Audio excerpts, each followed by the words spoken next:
नमस्कार, स्वागत है आप सभी का। आप देख रहे हैं R9 टीवी, आपके साथ मैं हूं पंकज रौतेला। और वक्त हो गया दिन की सबसे बड़ी बहस, महापंचायत का। करीब 28 साल बाद विवादित ढांचा विध्वंस मामले में सीबीआई की स्पेशल कोर्ट ने अपना अंतिम फैसला सुना दिया है। 6 दिसंबर 1992 को अयोध्या में हुई घटना के बाद केस की चार्जशीट में तकरीबन 49 लोग आरोपी बनाए गए। इन आरोपियों में पूर्व उप प्रधानमंत्री लालकृष्ण आडवाणी, बीजेपी नेता मुरली मनोहर जोशी, तत्कालीन उत्तर प्रदेश के मुख्यमंत्री कल्याण सिंह, पूर्व केंद्रीय मंत्री उमा भारती समेत कई बड़ी हस्तियां शामिल थी, जिन्हें कोर्ट ने बरी कर दिया। आज चर्चा इसी पर करेंगे। चर्चा को आगे बढ़ाएंगे R9 टीवी के editor in chief Amitabh Agnihotri ji. धन्यवाद। तो एक लंबे इंतजार के बाद फैसला आया तो साधु संतों में खुशी है। अयोध्या से प्रयागराज तक इस फैसले का स्वागत हो रहा है, लेकिन all India personal law board तो फिर से कोर्ट जाने की तैयारी में है। ऐसे में क्या फिर कोर्ट कचहरी होगी या फिर कुछ और, इसे जानने की कोशिश करेंगे। मेहमान हमारे साथ जुड़ चुके हैं, उनसे आपका परिचय करा दें।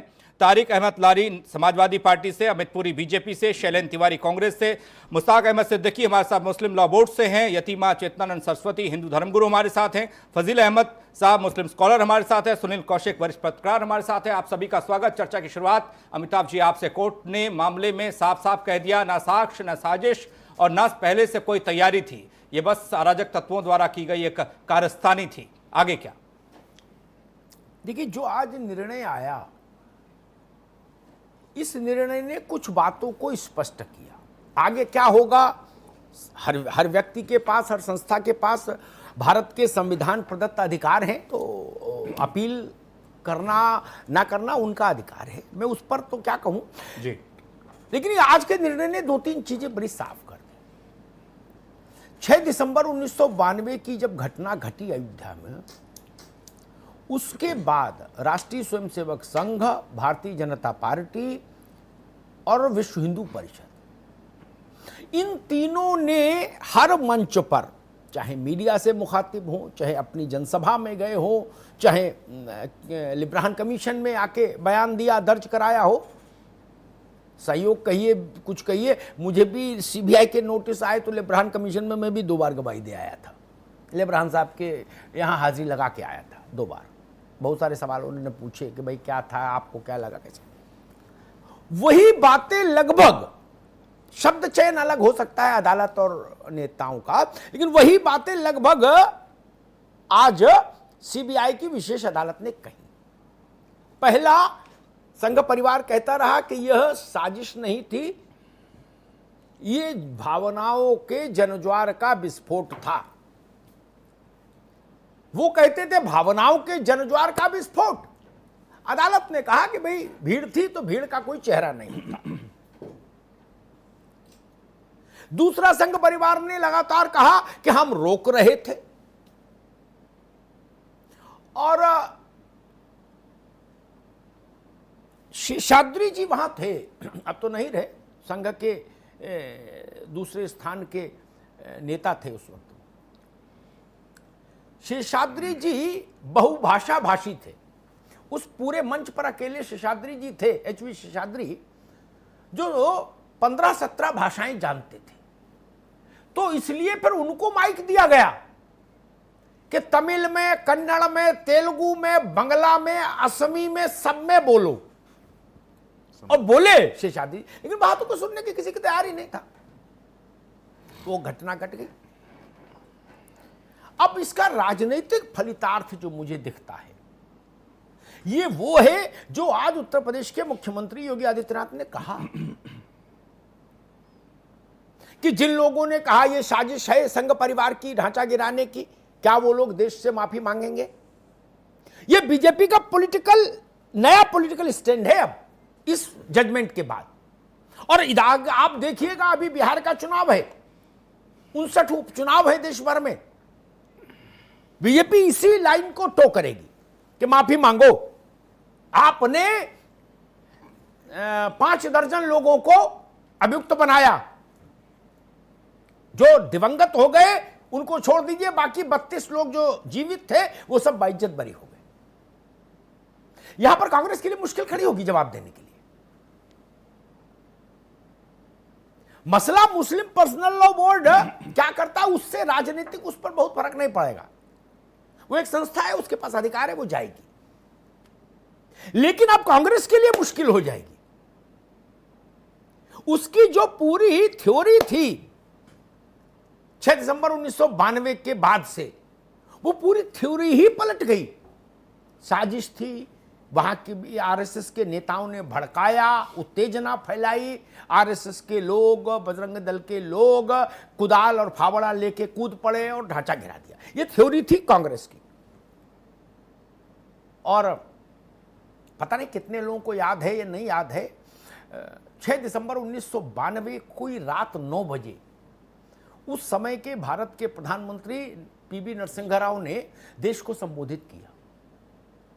मैं भी कान लगा के सुन रहा था एक पत्रकार के नाते। उन्होंने कहा कि जिस जगह मस्जिद बाबरी मस्जिद थी उसी जगह मस्जिद तामीर कराएगी हुकूमत हिंदुस्तान। क्या वो पहला और आखिरी लफ्ज था उनका। उसके बाद कांग्रेस की सरकार वो भी रहे, फिर कांग्रेस की कई बार सरकारें आई, लेकिन फिर कांग्रेस ने उस वाक्य को कभी दोहराया नहीं, छोड़े दिया उसको। जबकि भारत के प्रधानमंत्री का देश के नाम संबोधन था, उसको डिलीट कर दिया कांग्रेस ने, मेमोरी से भी हटा दिया, ऐप से भी हटा दिया। बोला जी अब इस बवाल मत रखो। तो मुख्य लड़ाई है भारतीय जनता पार्टी और कांग्रेस की। मुस्लिम पर्सनल लॉ बोर्ड उसके चुनावी फ्रंट पर प्रतिद्वंदी नहीं है ना, इसलिए भाजपा को बहुत चिंता नहीं। मुस्लिम पर्सनल लॉ बोर्ड लड़ेगा, इनके वकील भी लड़ेंगे, वो विशुद्ध वकालत वाली लड़ाई है। राजनीतिक लड़ाई में भारतीय जनता पार्टी को आज के फैसले ने बढ़त दी। अब मैं सबसे पहले आऊंगा कांग्रेस के प्रतिनिधि के पास। शैलेंद्र तिवारी, सबसे ज्यादा हमले आप ही पर होंगे, अब आपकी पार्टी पर। आपकी पार्टी ने सार्वजनिक मंचों से, प्रशासन सरकार के स्तर पर सीबीआई को डायरेक्टिव देकर यही एक चीज फ्रेम की थी कि संघ परिवार की साजिश का शिकार हो गई अयोध्या में मस्जिद, इसलिए इनके खिलाफ मुकदमा चलाया गया। अदालत ने साजिश मानने से इनकार कर दिया। तो राजनीतिक मैदान में आपको लगता है कांग्रेस को थोड़ा फेस लॉस होगा अब और बीजेपी को अपर हैंड मिलेगा?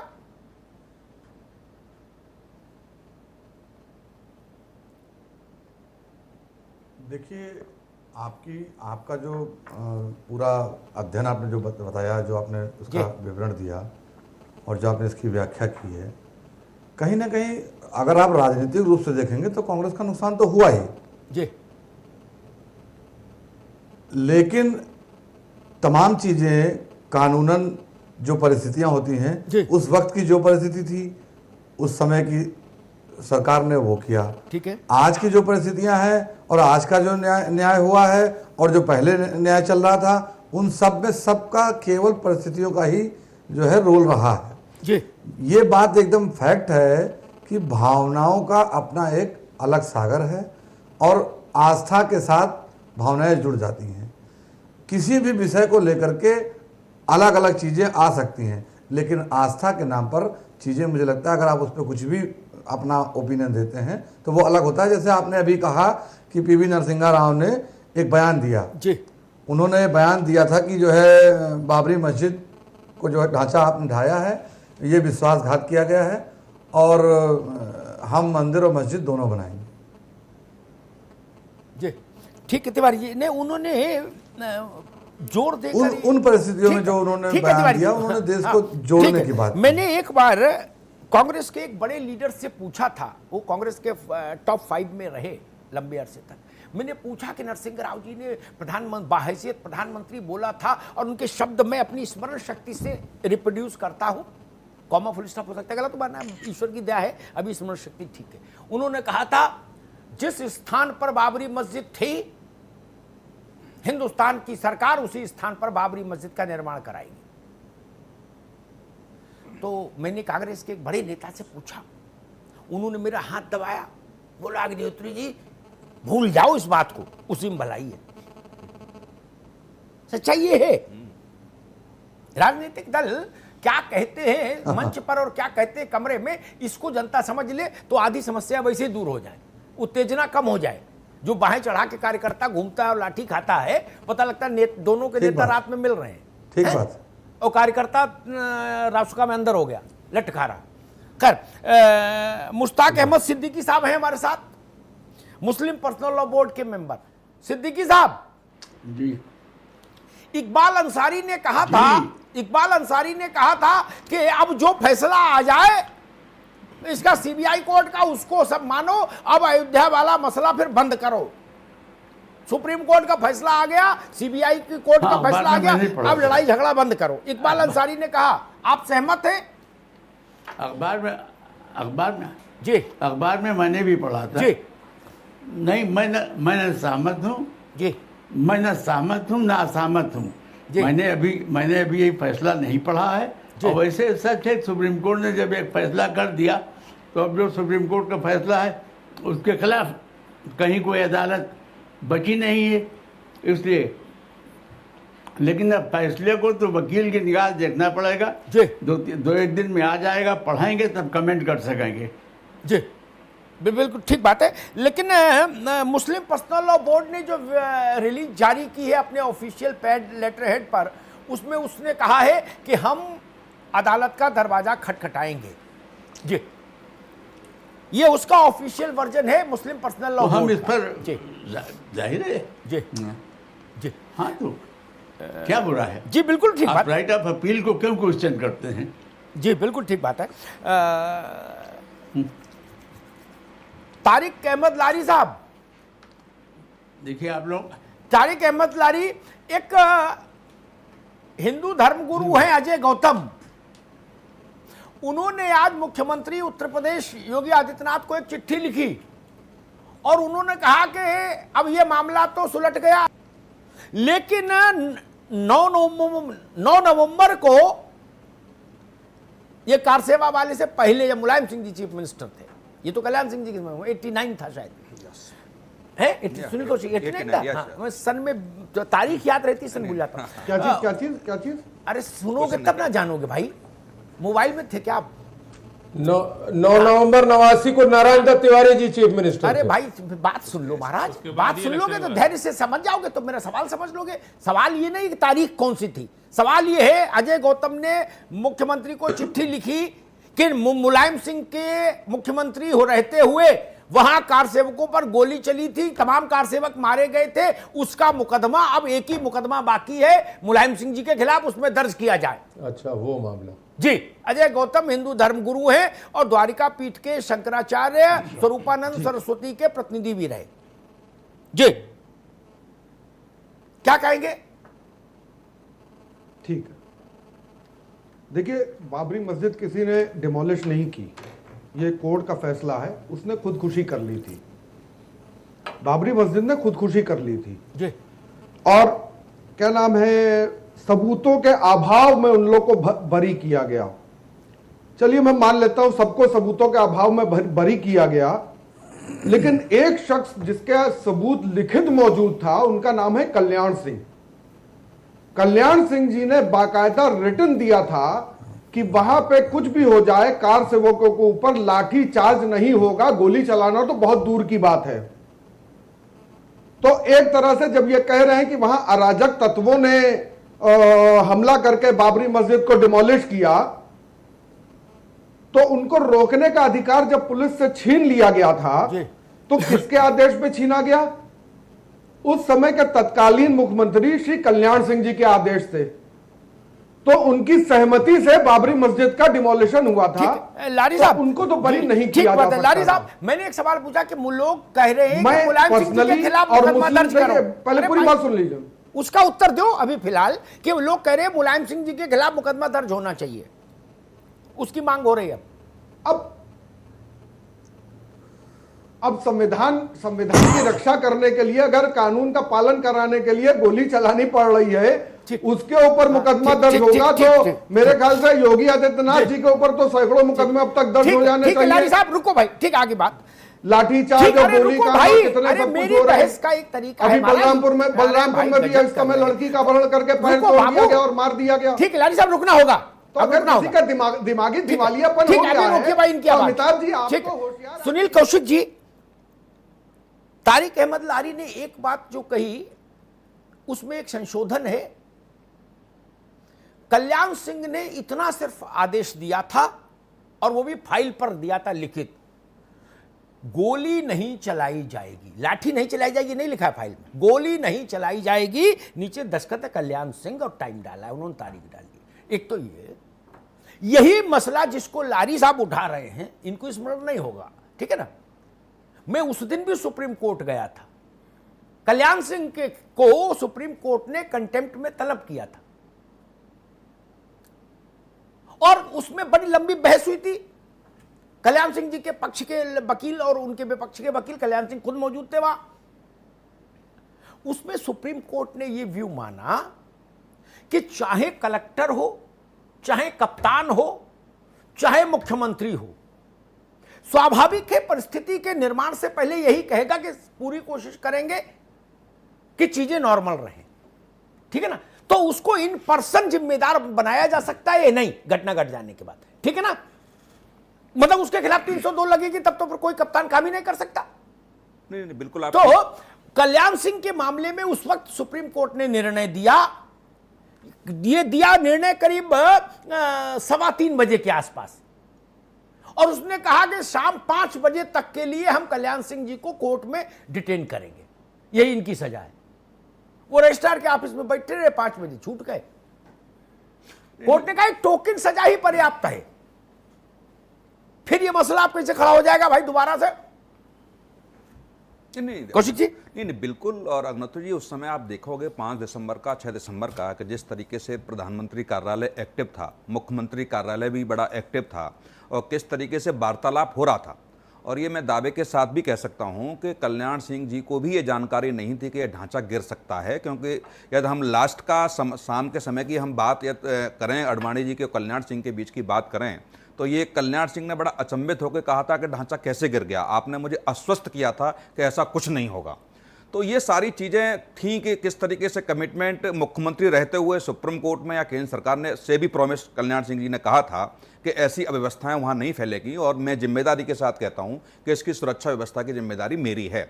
लेकिन जब भाव बेस में आकर के जब आस्था में जब सैलाब उमड़ता है भावों का, तो कुछ भी हो सकता है। और वहाँ देखे होंगे मैं उस समय एक अखबार में था और सारी रिपोर्टिंग उस समय थी कि जिस तरीके से नेताओं ने अपील भी की रोकने की कि बिल्कुल रोकिए, और पुलिस अधिकारी भी मंच पे थे, उधर डीजीपी साहब लगातार मुख्यमंत्री जी के संपर्क में थे, किस तरीके से मुख्यमंत्री भी नजर बनाए रखे हुए थे, लेकिन वो सारी चीजें हाथ से निकल गई थी। और जो आज सीबीआई कोर्ट का जो फैसला है, मैं इसलिए इत्तेफाक रखता हूं कि ये नियोजित तरीके से नहीं था, क्योंकि यदि वहां वरिष्ठ नेताओं को ये पता होता कि ये हादसा होगा और भावनाओं में उमड़ करके लोग इस तरीके से ये कार्य कर बैठेंगे, तो मुझे लगता है व्यवस्था और कुछ चौकस होती। ठीक है। मैं यतीमा चेतनानंद सरस्वती के पास चलूंगा, उससे पहले एक बात मुझे लगता है बहुत जरूरी है जो यहां बहस में रखी जानी चाहिए।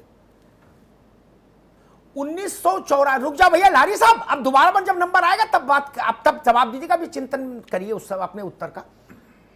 1984 में श्रीमती इंदिरा गांधी की हत्या के बाद, अरे रुको भाई, 1984 में इंदिरा गांधी जी की हत्या के बाद पूरे देश में दंगा हुआ। कुछ शहर तो बुरी तरह अस्त व्यस्त हो गए, जिसमें दिल्ली और कानपुर का उदाहरण सामने है। इंदौर था एक बड़ा शहर जो अस्त व्यस्त हो गए, हजारों लोग मारे गए, लूटपाट आगजनी। क्या उस समय पूरे भारत भर में तैनात मुख्यमंत्री, मंत्रीगण, पुलिस के अधिकारी, केंद्रीय संवर्ग के अधिकारी, वो लोग जेल भेज दिए गए? नहीं ना। कोई तो वहां आईजी होगा ना उस जोन में, डीआईजी भी रहा होगा, डीजीपी भी रहा होगा, मुख्यमंत्री भी रहा होगा, हर प्रदेश में रहा होगा ना। सरकार कभी खाली तो नहीं रहती। ऐसे मामलों में राजनीतिक जिम्मेदारी तय होती है, प्रशासनिक जिम्मेदारी अभी तक तय नहीं हुई। भोपाल गैस कांड की तो प्रशासनिक जिम्मेदारी तय नहीं हुई, जहां इतने लोग मर गए, रात में सोते सोते सुबह उठे ही नहीं। यतीमा, ये बताइए, अब अयोध्या का अध्याय समाप्त हो गया या अभी कुछ वो उपसंहार बाकी है? देखिए, मेरे हम लोग जैसे सामान्य लोगों के लिए तो भाई चलो सुप्रीम कोर्ट का फैसला आ गया, बात खत्म हो गई, अब उसके ऊपर कोई नहीं। जी देखिए अमिताभ जी। जी, बहुत जिम्मेदारी से एक बात कहती हूँ कि जी।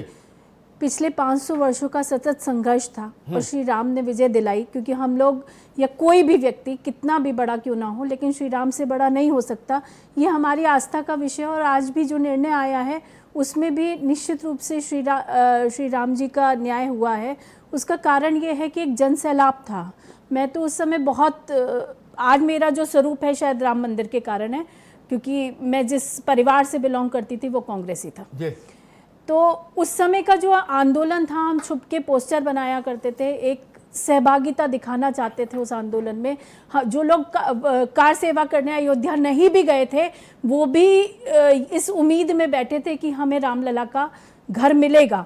तो उस जन सैलाब को शायद कोई भी सरकार होती जी। तो निष्पक्षता से आज मैं ये कहना चाहती हूँ कि किसी भी सरकार के लिए उस जन सैलाब को, उस भावावेश को, उस आवेग को जो रामलला को दिलाने के लिए की गई थी, रोकना मुश्किल था। लेकिन अब आज से इस अध्याय को समाप्त कर देना चाहिए। अब हम सबको मिलकर आगे बढ़ना चाहिए, क्योंकि अगर आज भी हम इसी विषय पर बात करते रहेंगे तो बहुत सारे विषय ऐसे हैं जो छूट जाएंगे। और ठीक बात है जी, बिल्कुल ठीक बात है। फजील अहमद, आज जो फैसला आया वो आपकी नज़र में उसकी व्याख्या क्या है? एक तो ये मसला, और दूसरा मसला ये कि जो इकबाल अंसारी साहब ने कहा है कि सुप्रीम कोर्ट का निर्णय भी आ गया और सीबीआई की अदालत इजलास का निर्णय भी आ गया, अब अध्याय समाप्त करो, आप अपना धर्म स्थल बनाओ, वो अपना धर्म स्थल बनाए, दोनों के पास जमीन है, दोनों के पास आर्किटेक्ट है, दोनों के पास नक्शा मौजूद है। फजील अहमद, इकबाल अंसारी साहब आज ये बात बोल रहे हैं, बहुत अच्छी बात है। हम तो ये कह रहे हैं कि 1992 से पहले उनको बोलना चाहिए था। बहुत लेट हो गया, बड़ा नुकसान हो गया देश का, मुसलमान का, हिंदू का, सिख का, सबका नुकसान हुआ। ये बात ही जब होनी थी तो 1992 से पहले अगर इकबाल अंसारी को ये ज्ञान आ गया होता, वही पक्षकार थे, अगर वो विड्रॉ कर लिए होते तो बात ही खत्म हो जाती। तो उन्होंने विड्रॉ नहीं किया। अब वो किन कुंठा की वजह से क्या है, वो थका हुआ इंसान जैसे होता है, अब उसके अलावा कोई रास्ता बचता भी नहीं। दूसरी बात, आपने कहा कि मुकदमे के फैसले पर कांग्रेस पार्टी के प्रवक्ता भी बैठे हुए हैं। कांग्रेस पार्टी ने 1992 से लेकर लगातार इन लोगों की मदद की जो अभियुक्त बनाए गए थे इस केस में, क्योंकि सीबीआई जो है केंद्र सरकार का तोता सुप्रीम कोर्ट कहता था। सीबीआई ने जिस तरह से बोगस चार्जशीट सबमिट की, जिसमें 120B का जिक्र नहीं किया, कोर्ट ने इस पर टिप्पणी की है कि 120B में अगर इनको लिया गया होता, ये लोग तो तोड़ने में नहीं थे पर साजिश में तो थे ना। 6 महीने से गली गली चौराहे पर खड़े होकर के बोलते थे एक धक्का और दो, बाबरी मस्जिद तोड़ दो। हमने भी सुना, आपने भी सुना है, पूरा देश सुना है। तो साजिश में तो थे ना, तोड़े नहीं लेकिन तोड़वाए। तो कानून की नजर में तोड़ने वाला भी उतना ही गुनाहगार होता है और तोड़वाने वाला भी उतना ही गुनाहगार होता है। ठीक वजीर है। इसी की बोगस चार्जशीट की वजह से ये कांग्रेस पार्टी ने इन लोगों को निकल के भागने का रास्ता दिया और सीबीआई से मैनेज करा करके ये एक बोगस चार्जशीट सबमिट को कोर्ट क्या करेगी? चार्जशीट के आधार पर ही तो फैसला देगी ना। फजील भाई, अब रुकना होगा, मैं अब बीजेपी के पास चलूंगा, फिर एक ब्रेक लेना है। एक चीज थोड़ा सा तथ्य दुरुस्त रहे बहस में, लाखों लोग सुनते हैं। सीबीआई की चार्जशीट जिस पर अदालत ने इतनी लंबी चौड़ी जिरह की हुई अदालत में, जिस पे 2300 पन्नों में जजमेंट और ये सब दुनिया के साक्ष्य आए हैं, उसमें इस बात 120B का उल्लेख था। 120B बनती है कि नहीं बनती, उस पर भी अदालत को निर्णय करना था। उसी के तहत जहां पर जज ने वो तो सब एक बार कानूनी पकड़े में था। फजील अहमद ऐसे ने आपने अपनी बात कही, तो अब मेरे आप सुनिए। वहां उसने इसीलिए कहा कि 120B यहां नहीं लगती क्योंकि साजिश नहीं हुई, इसलिए 120B तो थी सीबीआई की तरफ से, ये इसलिए ये तथ्य दुरुस्त रहे। अमित पुरी, बिहार का चुनाव सामने है, देश भर में 59 बाई इलेक्शन है। योगी जी ने एक टोन सेट करने की कोशिश तो करी थी। उन्होंने कहा कि जिन पार्टियों ने, और खासतौर पर उन्होंने कांग्रेस का नाम लिया, कि कांग्रेस ने 28 वर्षों तक जिन लोगों को लांछित किया षड्यंत्र के तहत, अब कांग्रेस को माफी मांगनी चाहिए देश से। भाजपा का टोन और टेक्सचर यहीं से दिखता है क्या?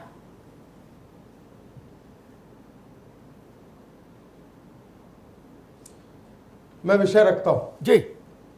देखिए, मूल रूप से यह ढांचा विध्वंस का केस नहीं था, मूल रूप से यह क्रिमिनल कॉन्स्पिरेसी का केस उसी का था, वही मैंने कहा।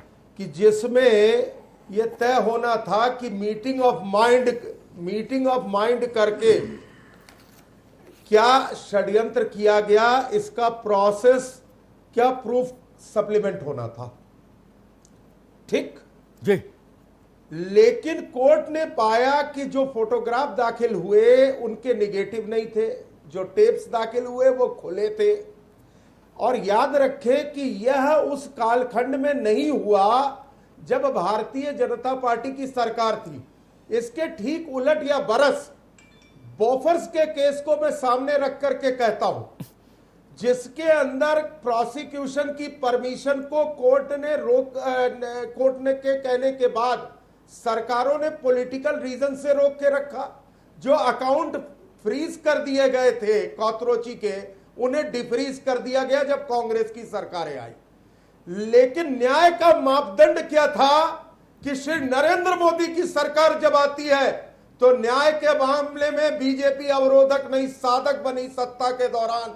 और हमने कहा अगर हमारे भी किसी नेता के ऊपर आरोप है तो अगर न्यायालय की मंशा है तो let it be tried in trial court, और इसके बाद किसी को अपील करनी हो तो करे। ठीक, मैं यहां से आ रहा हूं।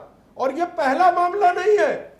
असीमानंद जी का मामला हो, मालेगांव बस्ट हो, कर्नल पुरोहित का मामला हो, प्रज्ञा ठाकुर का मामला हो, भगवा आतंकवाद हो, या महात्मा गांधी मर्डर केस भी हो, जिस अतिवादी स्वरूप में संघ परिवार को दर्शाया गया गलत तरीके से न्यायालय के फैसले के बाद, मैं मानता हूं कि आज का फैसला उनके लिए एक सबक लेने का दिन है।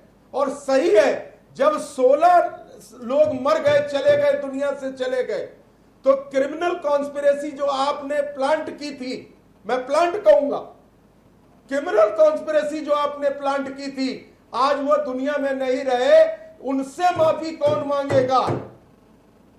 जी ठीक बात है, ये वैसे सवाल ठीक है। उनसे माफी कौन मांगेगा? उनका दोषी कौन है, यह सिद्ध होना चाहिए, यह तय होना चाहिए। जी ठीक बात है। 6 दिसंबर 1992 शाम को 6:15 बजे, समय ध्यान रखिए, शाम को 6:15 बजे वहां राष्ट्रपति का शासन हो गया था। सत्यनारायण रेड्डी के हाथ में सरकार आ गई थी, वो वहां गवर्नर थे। उसके बहुत बाद फिर मोतीलाल वोरा जी भेजे गए और केंद्र में नरसिंह राव जी। दोनों जगह कांग्रेस का शासन आ गया था। शाम 6:15 बजे 2-2.5 लाख आदमी देश भर का वहीं था, कहीं जाने आने का रास्ता ही नहीं था, भगदड़ी थी। क्या वहां के शासन ने, प्रशासन ने 100, 200, 500, 1000 लोगों को भी डिटेन किया? इतनी बड़ा अपराध करके जो भीड़ थी वो तो वही थी। तमिलनाडु का आदमी, आंध्रा का आदमी पैदल तो भाग नहीं जाएगा अयोध्या से आंध्रा, और वो भागेगा भी तो 1 महीना लगेगा, 2 लाख पकड़ लेते। लखनऊ से दिल्ली तक कांग्रेस की हुकूमत थी। कांग्रेस ने विशेष ट्रेनें लगाई, और 1-2 नहीं, मेरे ख्याल से 3-4 दर्जन ट्रेनें लगी अयोध्या में। पड़ोसी राज्यों से बसें मंगवा कर बसें लगाई गई। खाना का पैकेट देके सबसे कहा गया प्रभु पधारो अपने देश, जाओ महाराज। क्या आज की तारीख में जब हम लोग चर्चा कर रहे हैं, तब मस्जिद बनाने के लिए जगह है दी गई, मंदिर बनाने के लिए जगह, ठीक, दोनों पर्याप्त दूरी पर, इसलिए आपसे संघर्ष कोई कराना भी चाहे तो संभव नहीं। वहां तक ना पत्थर जाएगा ना आवाज जाएगी, वो झंझट भी खत्म।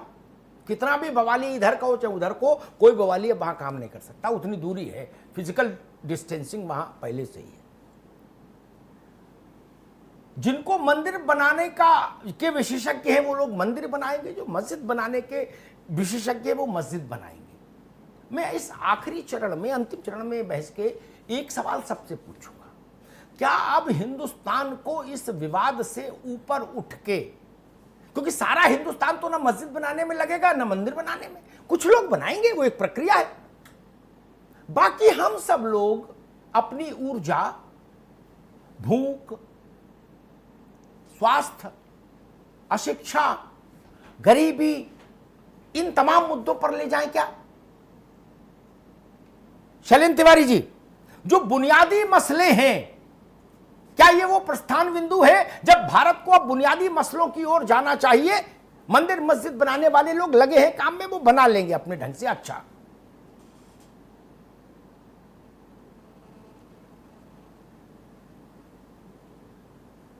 देखिए बिल्कुल आपने सही लाइन लेंथ दी है हिंदुस्तान को कि अब बहुत से मुद्दे हैं, बुनियादी मुद्दे हैं, इससे हम लोगों को आगे बढ़ना चाहिए, बीतीता विचार के आगे की तरफ बढ़ना चाहिए और समाज को एक नई दिशा देनी चाहिए। क्योंकि आज सामाजिक रूप से व्यापारी हो, नौजवान हो, कर्मचारी हो, सबकी दुर्दशा काफ़ी हो चुकी है और देश की अर्थव्यवस्था की भी क्या स्थिति है, सभी मतलब कारोबार से लेकर के हर चीज, ठीक बात है, बिल्कुल ठीक बात किया और तमाम सारी चीजें हैं, इन पर अगर आगे बढ़ेंगे, आगे देखना चाहिए, ठीक बात, तो देश की तरक्की होगी और देश की तरक्की में ही हम सबकी तरक्की है। ठीक बात, इसका कोई विकल्प नहीं। ये बात बिल्कुल सही है कि देश आगे बढ़ेगा तो हम आगे बढ़ेंगे। कुछ लोग ही बनाएंगे, कुछ लोग ही इसको देखेंगे। भाई 135 ठीक बात, यति जी माँ 135 करोड़ लोग हैं, उसमें से 90 करोड़ मान लीजिए हिंदू और 20 करोड़ 25 करोड़ मुस्लिम। ना तो 25 करोड़ मुसलमान वहां अट सकते हैं और ना 90 करोड़ हिंदू अट सकते हैं। अयोध्या नहीं, पूरा मंडल ले लो फैजाबाद, तब भी नहीं अट पाएंगे। तो मंदिर तो सब नहीं बनाएंगे, बिल्कुल नहीं बनाएंगे, ना मस्जिद सब बनाएंगे। तो बाकी लोग अब अपनी ऊर्जा देश बनाने में लगा दें।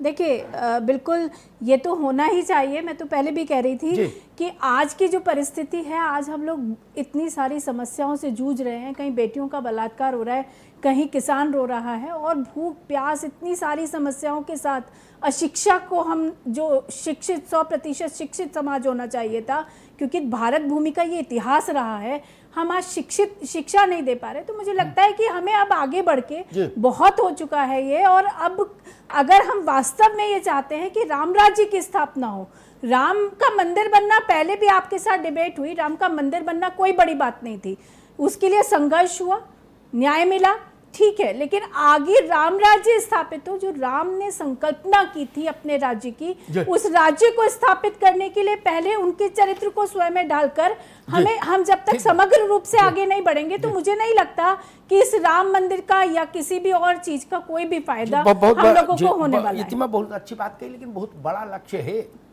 गोस्वामी जी ने एक लक्ष्मण रेखा खींची है छोटी सी। हम जैसे लोग तो उसी को मानक मानते हैं कि दैहिक दैविक भौतिक तापा, राम राज नहीं काहुई व्यापा। ये बहुत बड़ी लक्ष्मण रेखा है। हाँ, छोटी लक्ष्मण रेखा है क्या? त्रिविध ताप से मुक्त जनता, ननकू रज्जाक दोनों त्रिविध ताप से मुक्त हो जाए तो मानिए राम राज आया। इस कसौटी में तो आदमी का शीर्षासन हो जाएगा सरकारों का, लेकिन ये कसौटी फिर भी 42 पर दूर रहेगी। अमितपुरी जी, मंदिर भी बन रहा है, मस्जिद भी बन रही है, मुकदमा भी खत्म हो गया, सब बवाले जान जितना था खत्म हुआ, ठीक। अब अपने अपने घर में सब लोग शांति से रहें, वही महत्वपूर्ण है। अब सारी समग्र ऊर्जा देश की, राजनीतिक दलों की, धर्माचार्यों की, देश का मंदिर बनाने में लगनी चाहिए। या अभी बिहार चुनाव में थोड़ा बहुत मामले को भुनाने की इच्छा है?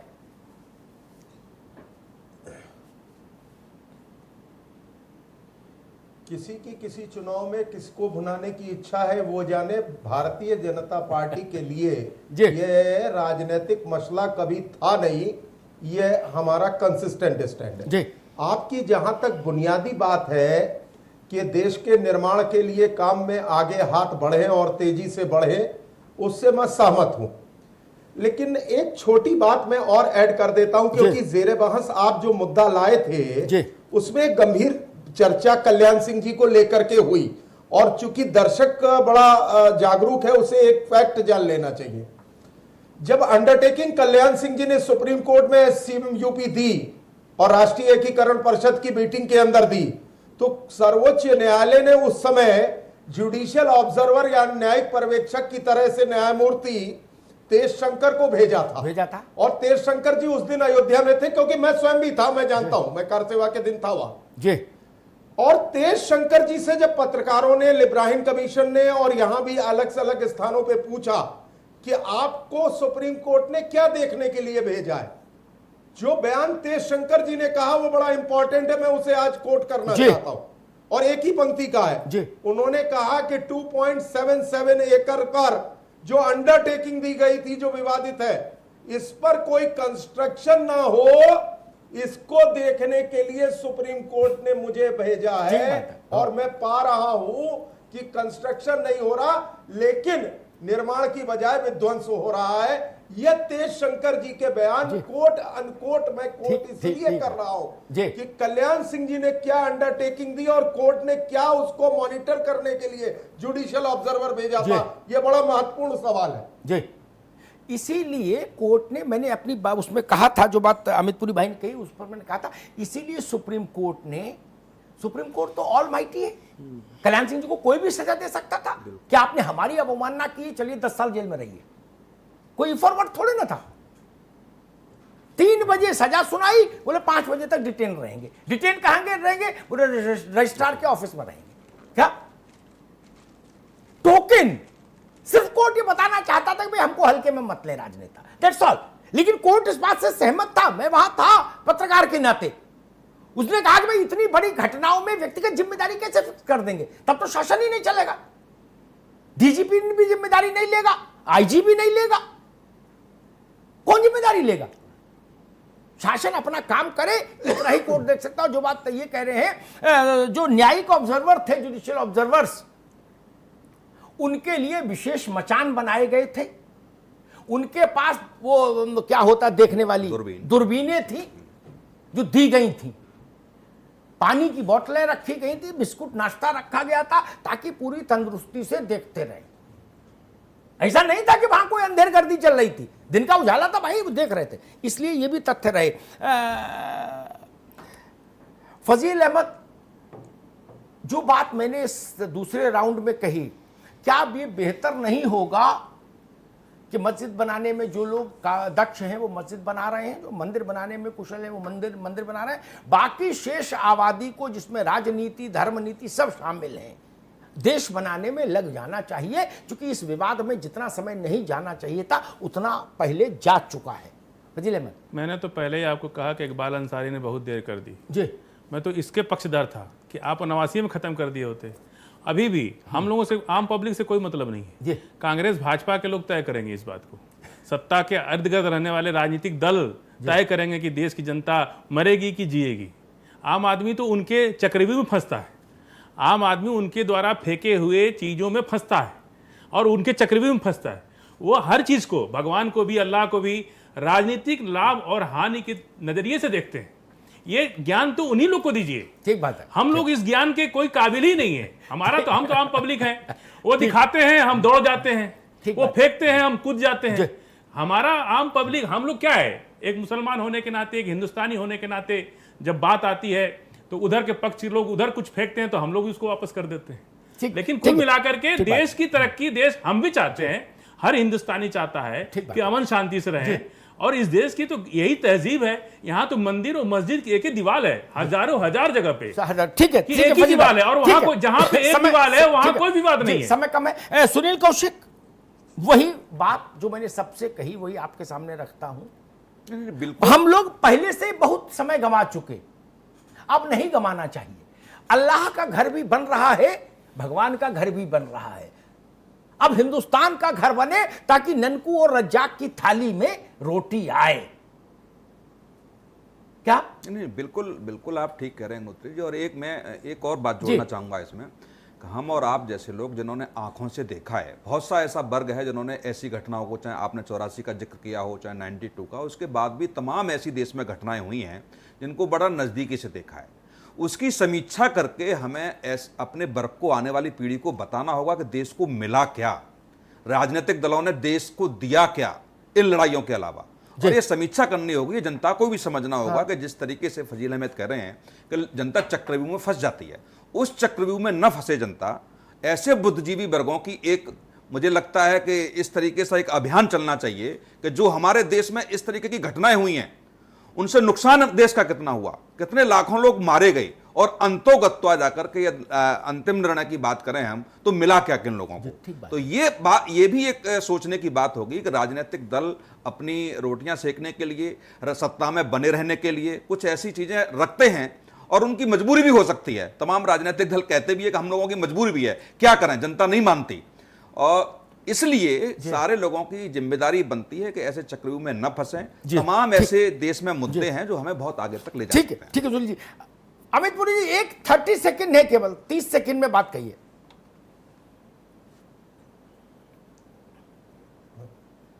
जी जी कहिए। आपने हाँ, मैं कहूं? जी इसीलिए हाँ, मैं कह रहा हूं जी मैं दो बातें, चूंकि आपने नरसिंह राव जी का नाम लिया, मुझे लगता है कि इतिहास निर्मम होगा कि आज के दिन अगर नरसिंह राव जी का स्मरण किया जाए तो यह भी स्मरण किया जाना चाहिए कि 1993 में उत्तर प्रदेश की असेंबली में उस समय के मुख्यमंत्री श्री मुलायम सिंह यादव ने कहा था कि बाबरी मस्जिद वहीं तामीर करूंगा। एक और इतिहास बहुत निर्मम होगा अगर ये चर्चा न करे कि 1984 की घटना के बाद उस समय के देश के प्रधानमंत्री स्वर्गीय राजीव गांधी ने कहा था इन दंगों को लेकर कि एक बड़ा पेड़ गिरता है धरती में तो कंपन धरती होता है। हिलती ठीक है। ठीक ठीक है, अमित पुरी साहब, संपादकीय रखना टिप्पणी के लिए चाहिए, अमिताभ सर, आपके क्योंकि पास, प्लीज। इतिहास को हर कंपन के लिए उत्तरित करना चाहिए। देखिए मैं तो एक बात जानता हूं, सुप्रीम कोर्ट के फैसले से पहले मैं व्यक्तिगत तौर पर यह कहता था कि भाई लड़ाई नहीं, समझौता होना चाहिए, बहुत रार लंबी हो गई। लेकिन मैं जानता था मेरी बात किसी पक्ष को ग्राह्य नहीं थी, जो लोग स्टेक होल्डर्स थे उस लड़ाई में। अब मान लीजिए सुनील कौशिक को ग्राह्य हो, फजील अहमद को ग्राह्य हो या यतीम आगो, तो हम लोग तो कुछ नहीं, जिनके दस्तखत थे वहां लड़ाई में वो मानने को वो कहते अग्निहोत्री जी ऐसा कैसे हो जाएगा, ईंट सीट बजा देंगे, तो भाई बजाओ, बज गई ईंट सीट। अदालत हिंदुस्तान, सबसे बड़ी अदालत हिंदुस्तान की, उसका जजमेंट आ गया। इतना खूबसूरत जजमेंट है, मंदिर भी बने, मस्जिद भी बने, सबके लिए एक व्यवस्था दे दी। सबसे बड़ी अदालत ने, शासन ने उसके अनुरूप जमीनें दे दी। चैप्टर बंद करो महाराज। कब तक ये गीली लकड़ी सुलगाए रखोगे ताकि धुआं बना रहे और धुएं में आनंद लो? अब ये विषय चर्चा का नहीं होना चाहिए कभी। क्या जो कड़वी स्मृतियां हैं उनको छाती से लगा के रखना अच्छा है क्या? वो देश कभी आगे नहीं बढ़ सकता जो कड़वी स्मृतियों को लेकर चलेगा। वो इंसान कभी आगे नहीं बढ़ पाता जो भूलो छोड़ो माफ करो का सिद्धांत नहीं जानता। हजारों साल के मसाइल आज ही सुलझाओगे क्या, उठाओगे? मैं इसके पक्ष में नहीं ना। भारत की संसद ने कानून पारित किया था 93 में, धार्मिक स्थल कानून, नरसिंह राव लाए थे। मैं उसके पक्ष में हूं, अन्यथा हरि अनंत हरिकथा अनंता हो जाएगा। 1000 साल तक मसले उठते रहेंगे तो भी मसले खत्म नहीं होंगे। 1000 साल तक रोज एक मसला उठाओ फिर भी खत्म नहीं होगा। अदालतें बैठ जाएंगी बोझ से, इतने मसले हो जाएंगे। क्या करिएगा? दुनिया के बड़े मुल्कों में कहीं ऐसा हो रहा है क्या? एक तो कोरोना ने विश्व भर की अर्थव्यवस्था को पंगु कर दिया, पैरालाइज्ड कर दिया। ऊपर से हम कौन सी तान छेड़े हैं? बोले ना जी अब लिस्ट बना रहे हैं। दूसरा कह, अच्छा बनाओ लिस्ट, तुमने मां का दूध पिया हो तो आ जाओ मैदान में, लीजिए। मैं कह रहा हूं ननकू की रोटी का बंदोबस्त कोरोना ने जो छीन लिया वो वापस कैसे आए? रज्जाक के बच्चे स्कूल कैसे जाएं दोबारा? क्या ये अल्लाह की खिदमत नहीं है? क्या ये भगवान राम की पूजा नहीं है? और मैं पाखंड और हिपोक्रेसी के बहुत पक्ष में नहीं रहता, कई बार खामोश रह सकता हूं किसी के सम्मान में, लेकिन मुझे रुचती नहीं हिपोक्रेसी। पिछले 150 सालों में भारत की संत परंपरा का जो सबसे दैदीप्यमान अंतरराष्ट्रीय चेहरा है, अंतरराष्ट्रीय चेहरा जिसने भारत के दर्शन को पहली बार ग्लोबल फोरम पर रखा, वो है स्वामी विवेकानंद। उससे पहले भारत का दर्शन, संत तो भारत में विलक्षण हुए, शिरडी साईं बाबा से लेके बाबा नीम करोरी वाले बाबा तक, अद्भुत अद्भुत लोग, करपात्री जी महाराज, देवरा बाबा, अद्भुत अद्भुत लोग। लेकिन विवेकानंद हुए जिन्होंने ये शब्द दिया था, ये फ्रेज क्वाइन किया था कि नर की सेवा ही नारायण की सेवा है, आदमी की खिदमत ही अल्लाह की खिदमत है। जब वो विदेश में थे विवेकानंद,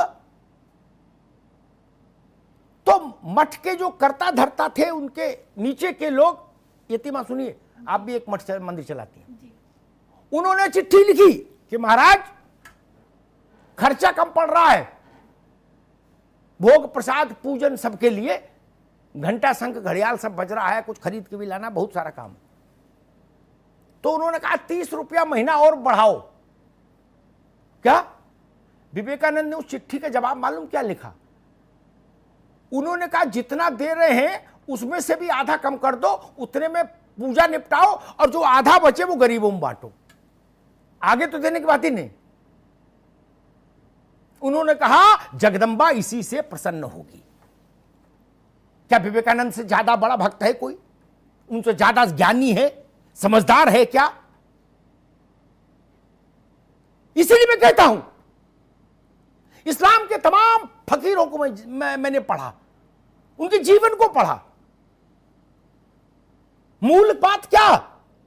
पैगंबर साहब ने क्या कहा? तुम्हारा पड़ोसी भूखा सोए और तुम्हें नींद आ जाए तो समझो गड़बड़ है। यही ना है मूल बात। उसकी ओर क्यों नहीं चले? अयोध्या का प्रसंग था, उसमें बहुत आंसू थे, बहुत खलिश थी, पीड़ा थी, रुदन था।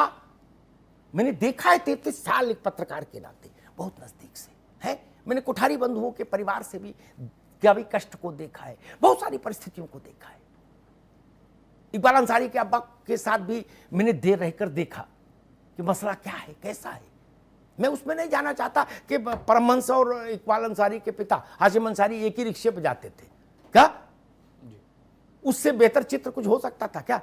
मुकदमा दोनों एक दूसरे के खिलाफ लड़ रहे थे, लेकिन जाते एक रिक्शे पर थे। लोग मजाक बनाते, कहते जी बताइए, अमिताभ जी कहते गंगा जमुनी संस्कृति, गंगा जमुनी नाम की कोई संस्कृति नहीं होती।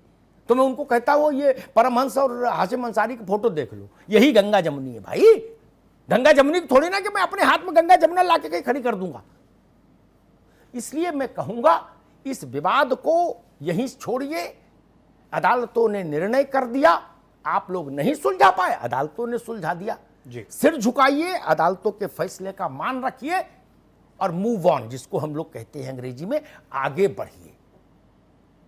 भारत समृद्ध बनेगा, भारत शक्तिशाली बनेगा, सुरक्षित बनेगा, विज्ञान से प्रगति हासिल करेगा, तभी हमारी आने वाली पीढ़ियां सुरक्षित रहेंगी, संपन्न रहेंगी, सशक्त रहेंगी और भारत का विश्व में मान रहेगा। धन्यवाद। बहुत बहुत शुक्रिया आप सभी मेहमानों का। अमिताभ जी आपका भी बहुत बहुत शुक्रिया।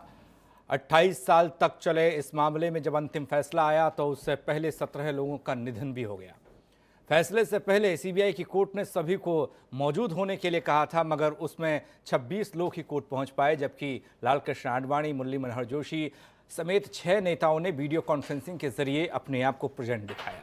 तो ये स्थिति, और अब ये जब मामला निकला है, सुलझा है, तो आगे बढ़ने की बात हो रही है। आगे बढ़ने की मतलब तरक्की की बात, विकास की बात और इस पर फोकस करने की बात।